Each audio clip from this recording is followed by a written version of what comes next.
This is the Advanced Selling At what point do you Podcast. start to worry? The aim of this podcast is to help business sales teams grow their business with modern strategies and philosophies. For a long time. Now, your hosts, Bill Caskey and Brian Neal. Bill Caskey, back at the Advanced Selling Podcast. Brian Neal. We're in weird situation. Yeah, We'll tell you in a minute why we're in this very odd, creepy We're just situation. going to gaze at each other for a moment. Give us a moment, will you? I heard a interesting, I don't know the statistic, but an interesting research the other day that said that 40% of males are embarrassed about this. I have to guess. This is not podcast appropriate. No, it is. Okay. It's nothing vile. Nothing bad. Okay, good. 40% of males are embarrassed about this. Can I guess? And I am one. Yeah, are you go really? ahead. Take two or three. Take a couple guesses. First would be how your feet look. That was one. It was a call-in show on the radio, and a lot of people said that. That's not it. Do you have bad breath? No, that's a good one. Hint. No, that's me. As my microphone melts. Another one people said was hair. Not enough hair where it should be. Too much hair where it shouldn't be. Yeah, or ears and nose. My wife pulled a hair out of my ear about that long last night. Swear to goodness, it happened. It was it was terrible. Anyway, I give middle name. Seriously, embarrassed by your middle name? Yeah, Are you embarrassed by yours? Uh-huh. What is it, Brian? Did you not know that? I did not know that. That was the fact that 40% of men are embarrassed by their middle name. But Seriously, your middle name is Brian? Yeah. I didn't William know Brian that. Caskey, yeah. I've known you for 15 years. I've never even I know. thought about why would I know your I'm middle embarrassed name. about Do you know it. mine? LaRue? It isn't. LaRue. It's Scott, but it's with one T. It's BryanScotNeale. My name gets hacked. Well, all three of Isn't them that could well? be All hacked three. then. Yeah. N-E-A-L-E instead of just N-E-A-L. All of them. All of most Neils are Yeah. Okay. Here we go. Enough That's of the research. We are joined today by a very special guest. And we've had him on before. I think it's been a couple years now. Yeah. And Kevin Eikenberry. Kevin Eikenberry. It's before he was famous. He was Before on. he was Then he hit the famous. podcast, and now he's famous. It all blew up once I was on the Just podcast. exploded. No coincidence, I'm sure. all about coincidence. the podcast. right. Yes. Kevin joins us. He lives here in Indianapolis where we do the podcast, and he is a author of several books, 4 books. His first book was Remarkable Leadership, was it not? Yeah, it was the second one, but it's That was the probably second the one? Okay. probably the That was most famous. most known. Yep. And then he's just recently released, in fact, in the last 30 days, a book called From Bud to Boss. Yes. And we thought it would be very useful for our listeners to have Kevin on to talk a little bit about the whole transition. If you're a salesperson, you're going to become a leader, or you want to become a leader, some of the pitfalls and advantages and things like that. So we're really glad you're on today. Oh, I'm glad to be back. And I think it's good. I think that's good backdrop, what you just said. It's ironic that we're doing this because literally just yesterday, and I just actually before the show, like 10 minutes ago, I got the LinkedIn request from this young man who has just been promoted, just found out he's being promoted. He starts April 1st. He's a salesperson. He's now been promoted to the manager, regional manager of his sales team that he was a part of. And he is first-time manager, and I think average age-wise, half of his team is probably 15 years older than he is and has been at the company longer than he's been out of school. And so it's an interesting backdrop, and I thought that would be good for our listeners to think about. Can we talk about the Bud to Boss concept and what it's like if I'm a salesperson and I get promoted, or I'm about to get promoted, or I'm leading people that are getting promoted into this, I'm going from a peer to a boss segment. So. Well, so that guy is the perfect. I mean, he's why we wrote the book. Right? Yeah, We wrote the book for the person who's finding themselves in that situation, and in this particular person's case, probably 2 things. First of all, some of the people are old enough to be his dad, Correct, and or mother, and Yes. and the other half of them. Last week he was having beer with, or Yes. having a coffee at Starbucks, and next week he's going to do their performance review, and so it's a tough. So I think there are really 3 transitions that they have to think about. One is the transition of skills. I mean, there are skills that we have to do to lead and to manage that aren't the things we think about when we are, when we're an individual contributor, when we're out selling every day.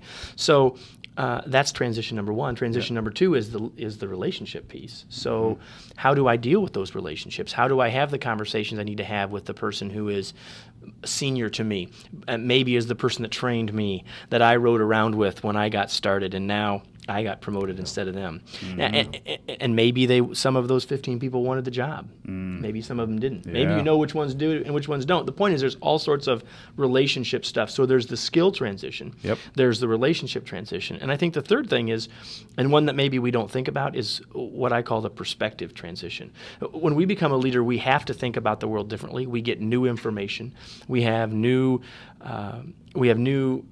just a new perspective on the Yeah. world. That if we don't see the world that way, if we keep thinking like Joe salesman, then we won't be successful in the new job. Yeah. Right. And so the book, we talk about all three of those transitions. Obviously, we talk the most about the skills, but we talk about all three of those transitions. I was asked a while back, you know, the interesting thing about writing a book is you write a book, and then it takes a while before it comes out, and you know, hopefully you keep learning as you go on. And so it's not like everything I know about this subject I'd finished when Guy Harris, my co-author, and I finished the book. Yeah. So the question I was asked, which I thought was a really insightful one, which is, what have you learned since you wrote it that you now think ought to be in it or whatever? And it's really that. It's really, although we talk about it, it's that third transition, I think, is the one that isn't. We don't really. And we talk about the transition of the relationships, and we have a lot of tactical stuff that you can do there. Yeah. But it's that third one, that one of perspective, that I don't think we've done as well in the book as we ought to have. And then you got this whole interesting thing too about the age difference, right? Yeah. It's a huge thing. It happens a lot. It's going to happen more. Yeah. Because we're going to have guys that are older than the three of us that aren't going to get promoted, maybe don't want to be promoted. Yep. Right? Yep. And they're going to stay in the game longer because, well, their 401k became 101k, right? And or maybe only 201k, but you get the idea. And so we're going to have, I think, more of that than we've had. Yeah, and it's been happening. It's not brand new, but I think we're going to have even more of that in the coming years. We're talking with Kevin Eikenberry, and give us the website that people can learn more about you and the book. Yeah, so you can go to kevineikenberry.com. That would be everything, all of our services, and specifically about the book, if you go to FromBudToBoss.com, and that's not the number 2, but a T-O. So FromBudToBoss.com is the book. You can get a sample chapter and lots of other stuff. Excellent. It's very, very good. I think as I listened to you, Kevin, talk, to me that what was interesting to me when you first said it, then you caught yourself, didn't catch yourself, but you answered my question was, to me, as I think, if you just laid those things out, skills, relationship, perspective, especially from what we teach at Caskey, that perspective to us is enormous. That's the thing that drives the other things, right? You can teach someone all the things in the world to say, but if their mind isn't believing that they're where they're supposed to be, then the skills are worthless at that point, or not nearly as effective. Oh, I totally agree.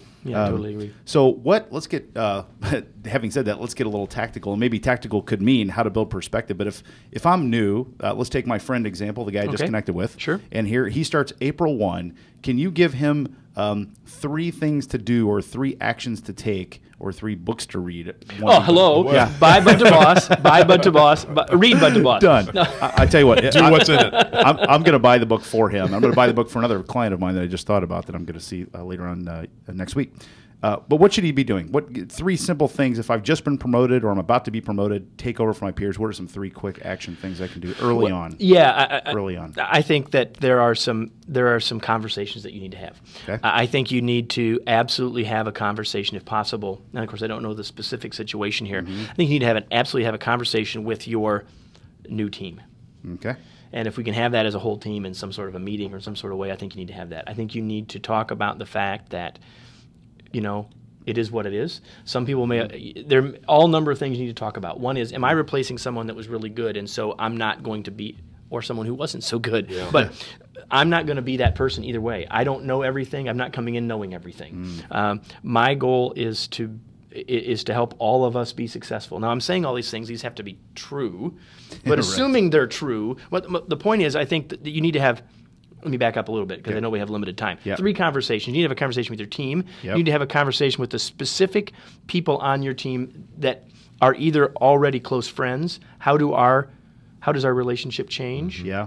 And you need to have a relationship. You need to have a conversation with your new boss about what are their expectations, because you know a job description is not it. That's not really the job. Yep. And so what are their expectations? How can I succeed from their perspective? What do I need from them? What do they plan to provide me in terms of coaching, mentoring, support, et cetera? I think those are 3 conversations you got to have. And in this person's case, maybe there's specific conversations he needs to have with those who are older than him. And here's the other thing that I would say to them is until you have conversations, don't make assumptions. Don't assume that those people that are 20 years to his senior, that there's necessarily going to be an issue. Yeah. They may look at him and say, you know what? They may be relieved that they didn't get the job. They may be excited for them. They may see that person having great potential. Yeah. And don't just assume.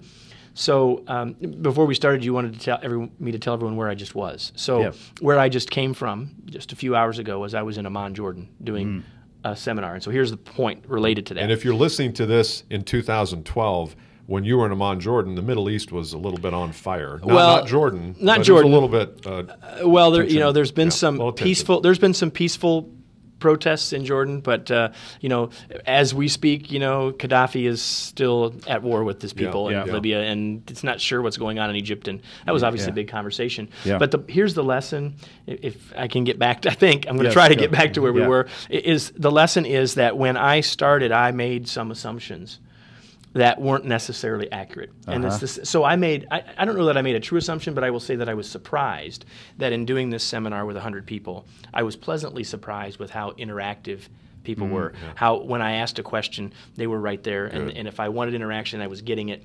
If I had gone in assuming that they weren't going to, for any number of reasons, half of them are wearing interpreter headphones and all that stuff, then I wouldn't have done that, and I wouldn't have done as well, and they wouldn't have been as successful or enjoyed it. So don't assume that it's going to be an issue. So get it out on the table and talk about it. Hey, listen, I know that you trained me. Right. I know that I went to college, high school with your daughter. Right.